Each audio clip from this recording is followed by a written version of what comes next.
So we've learned about APIs and REST APIs. Now I want to tell you about a different category called GraphQL. And it's a big innovation by Meta. And I'll tell you exactly why. So you remember that APIs are just a URL, and then in front of that we have the endpoint like /users, /products, /invoices, /payments, and so on.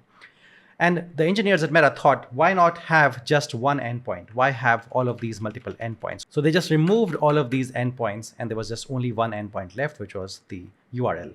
And instead of having get method to query something, and then a post method to add something, and then a delete method, what they said was just have the post method and you can do everything with the post method. That means to read information, you can use the post method. To edit information and to delete information, for all of these, you can still use the post method to query the API. Now, just these two things alone have made the API extremely simple, right? Just having one endpoint, you don't need any more information other than that to call the API, and having just one method to call the API. But they also innovated on how the queries were actually run. So instead of running a get query and getting all of the information of, let's say, all the users that exist in the database, what they said was you don't need to get all of the fields for the users. For example, their name, their address, their phone number, their email ID. You can just request only for the fields that you need. So for example, you just need the phone number and the name, and you can actually just request for that. Now in a traditional REST API, you would have had to make a different API which just returned the phone number and the name of the users. But with GraphQL, you can just run custom queries and you can select what exact fields you want from that information that exists. So why is this important? It's because let's say you're using a mobile phone. Now, mobile phone has very less realistic, and you don't want to display all of the fields that exist in the database. And in many cases, you also don't want to process all of these fields because the mobile device doesn't have a lot of processing power. So what you end up doing is you just request for the fields that you can display based on your real estate, and also based on your processing power, just request the fields that you can handle. And this makes GraphQL not only great for mobile phone, but also for watches and any other IoT devices. Now, in addition to all of these random scribblings that I have on the screen for you guys, now I'll also actually show you what a GraphQL API looks like and how you interact with it so that you can appreciate it further. I just want to take a quick break to tell you something important. Now, there are lots of courses for system design on the internet that teach you the basics of system design. And even when it comes to breaking down problems, they'll show you basic problems like WhatsApp, like Uber, like Netflix, breaking down these systems. But what about breaking down OpenAI, Claude, Hugging Face, Cursor, which are the kind of platforms that you'll be expected to build in 2025 and beyond? The market has moved on rapidly, but the system design content on the internet is stuck in 2015. This is why I've built the perfect 3 months advanced system design cohort, which is meant for people with some years of experience in the industry who are kind of comfortable with system design concepts, but now need to take it to the next level. Now, if you think you're the right fit, there's a form in the comments and in the description of this video. Fill it up and we'll book some time with you. Now let's get back to the video.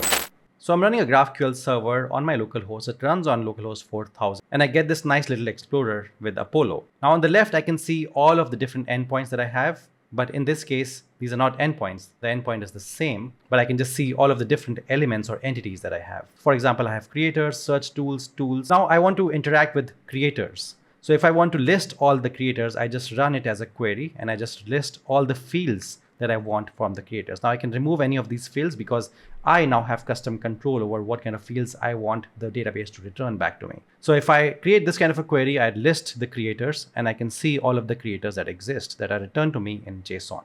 Now I can remove any of the fields like I mentioned. So let's say I remove the name and the bio, and then when I run this query, I can see the creators without their names and their bios. Similarly, now I'm getting all the tools, which is the other thing apart from creators that's there in my GraphQL project. So if I run this query, I can get all the tools that exist in my database. Now I can also run custom search queries on my GraphQL API, and I can search for tools with a particular term, and then I can return the fields of them like I want. Now, if I wanted a tool by ID, I would write a query like this, and I will send in the variables the tool ID that I want information for. So for example, this will be replaced by 1, and I will get all the information for tool where the ID is 1. And I can simply change the ID here, and I will get back that information from the database. Now, if I wanted to add an entry in the database, I will just run a mutation instead of a query. So mutation mutates the information. And here I'm adding a new creator with all of these fields. So the name and the bio for the creator. So when I do that, I can now see the new creator created in my database. Now the tools and creators are linked, so I can also create tools for the creator. So I just create the tool information for the particular creator, and I can see that here. Now updating and deleting information is very simple. I just run a mutation, because mutation is everything that you're using to change the information. It could be adding new information, updating or deleting it.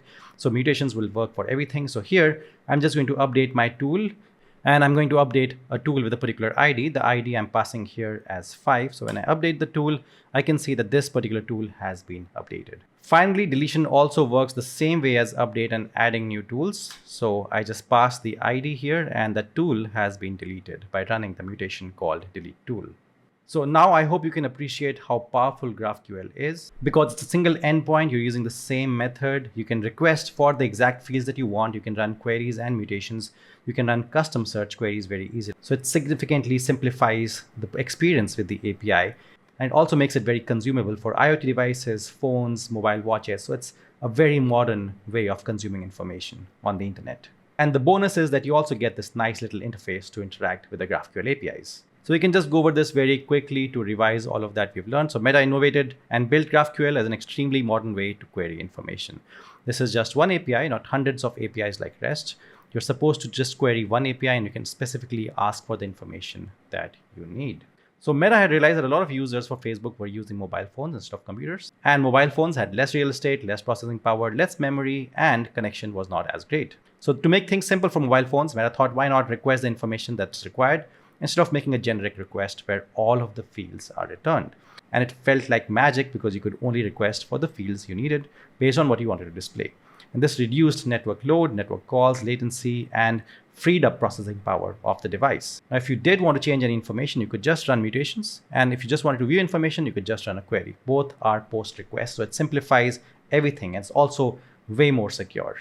But as system designers, we need to be aware that GraphQL is highly effective and efficient, but REST API is still the market standard due to the huge penetration that REST API has enjoyed all these years. Like all of the softwares, they still support REST APIs. And REST APIs are the market standard, so they're difficult to replace. And this is why whenever you integrate with external technologies, REST API is still the way to go. However, you might also see GraphQL APIs out there. So I hope you learned something very interesting in this video. In the next video, let's actually learn about HTTP2 and all the awesome things that enables.